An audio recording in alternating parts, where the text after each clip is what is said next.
Babu, mine plan shall be updated not earlier than. Mine plan को कितने दिन पहले अपडेटेड होना चाहिए? कितना दिन? Not earlier than 3 months। Not earlier than 3 महीना के अंदर का प्लान अपडेटेड चाहिए एज पर रेगुलेशन। जो प्लान बनाते हैं उसका आरएफ क्या होगा? आजकल मैट्रिक सिस्टम में बनता है। या तो प्लान होगा 2000:1, 2000:1 और 1000:1। इसी में कंफ्यूजन आ जाएगा। आपको दे देगा एक ये भी ऑब्जेक्टिव देगा, एक ये भी देगा और एक ये भी दे देगा। ये एक साथ इतना एक ऑब्जेक्टिव रहेगा। तो आपका सही आंसर कौन सा होगा? ये वाला 2000:1 और 1000:1। आपका कुछ प्लान जो है, जैसे अपसेट प्लान है, वो 5000:1 में बनता है। उनको छोड़ दिया जाए तो सारे के सारे प्लान जो है 2000:1 में बनते हैं, या तो 1000:1 में ही बनेंगे। आपका स्टैंडर्ड प्लान बताए थे, हम सैंपलिंग प्लान बताए थे। तो स्टैंडर्ड प्लान और sampling plan, underground plan, surface plan, ventilation plan, water ranger plan, ये सब प्लान 2000:1 के ही आरएफ में बनाए जाते हैं। ठीक है, ये हुआ। और कुछ विशेष इसमें? अच्छा, और प्लान में और एक बात याद रखिएगा, दिमाग से निकल गया बोलते बोलते, फिर याद आएगा बोलेंगे। ठीक है, रीकैपिंग ऑफ वाइंडिंग रोप।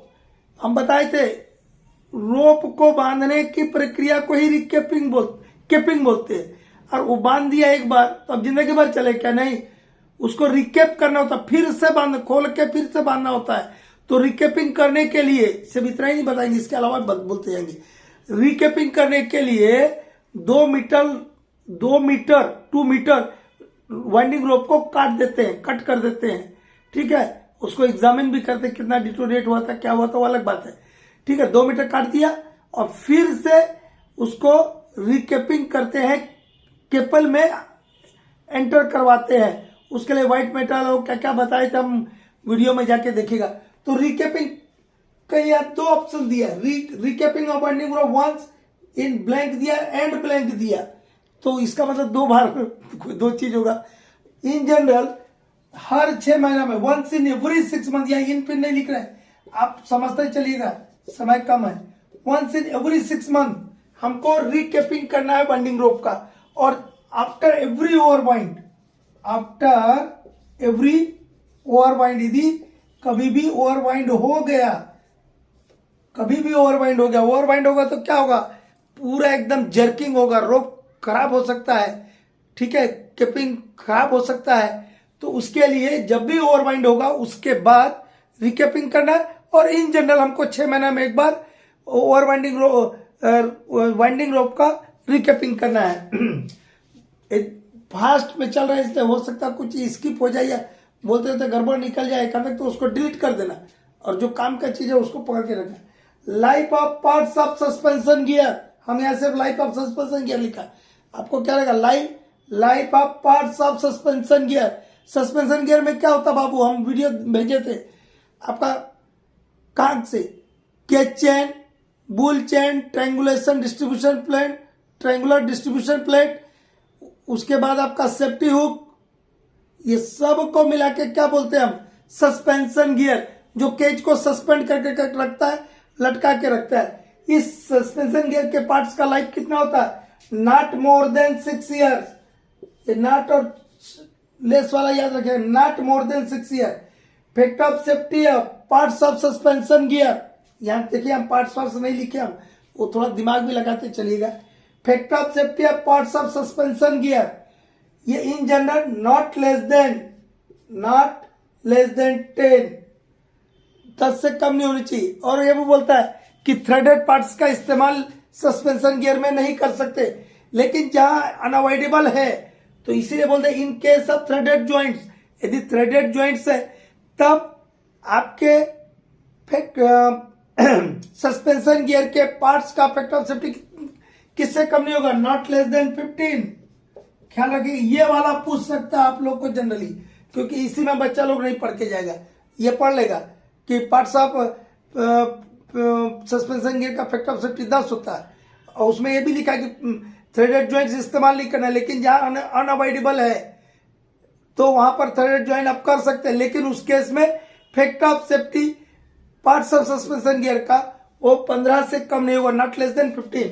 अच्छा, ये फैक्टर ऑफ सेफ्टी की बात चल रहा, हम 50 बार मेरे चैनल में बोले हैं, जो लोग नहीं देखे होंगे और जो आज ही देखेगा उनके लिए बोलते रहे, वाइंडिंग रोप का फैक्टर ऑफ सेफ्टी 10 से कम नहीं होना चाहिए, नॉट लेस देन 10, और हालेज रोप का factor of safety not less then 8। और हालेज रोप जो डायरेक्ट हालेज रोप के लिए इस्तेमाल कर रहे हैं हम रोप को, वो स्प्लाइस टाइप का नहीं चाहिए। कहने का मतलब कि आप एंडलेस हॉलेज में स्प्लाइस रोप इस्तेमाल कर सकते हैं। ठीक, आगे बढ़ते हैं। ओपनिंग ऑफ डिटेचिंग बेल और प्लेट, ये किसके साथ यूज होने वाला चीज है? In connection with the safety hook.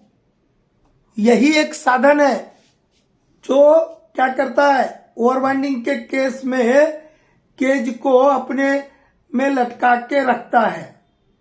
ठीक है, तो डिटेचिंग बेल या प्लेट में एक सर्कुलर ओपनिंग होता है, छेद होता है, उसका जांच कितने दिन में करना है, वही कुछ पूछा होगा। देख लीजिए, ओपनिंग ऑफ डिटेचिंग बेल और प्लेट शैल बी एग्जामिन्ड, कितने दिन में करते हैं? वंस इन एवरी 30 डेज, कम से कम 30 दिन में एक बार करते हैं। ठीक है।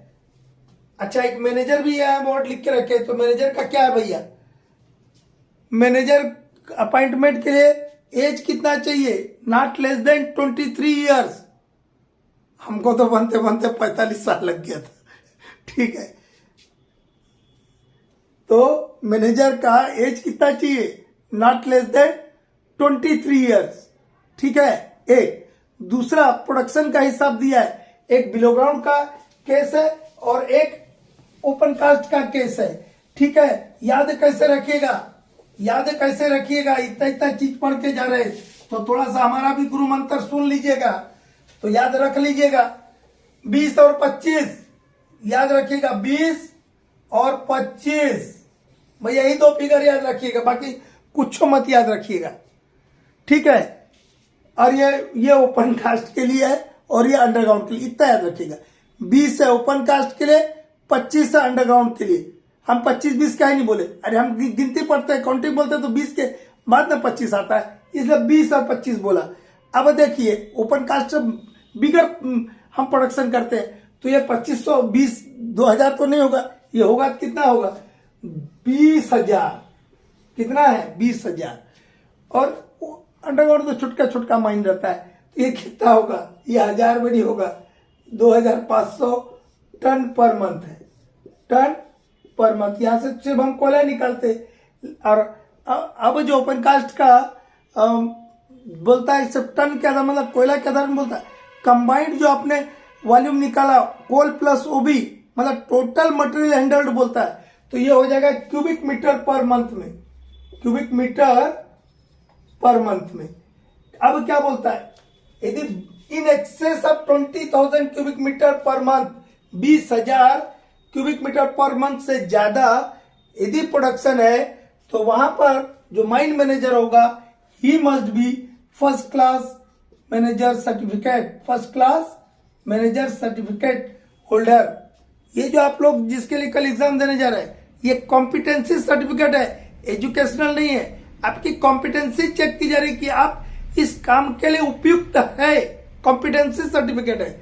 तो first class manager competency certificate holder ही 20,000 से ऊपर जहां पर प्रोडक्शन है वहां पर कॉलरी मैनेजर का काम करेगा। लेकिन यदि 20,000 से कम है, मतलब not exceeding 20,000 cubic metre per month, there may be first class और second class, that means minimum qualification is second class manager certificate.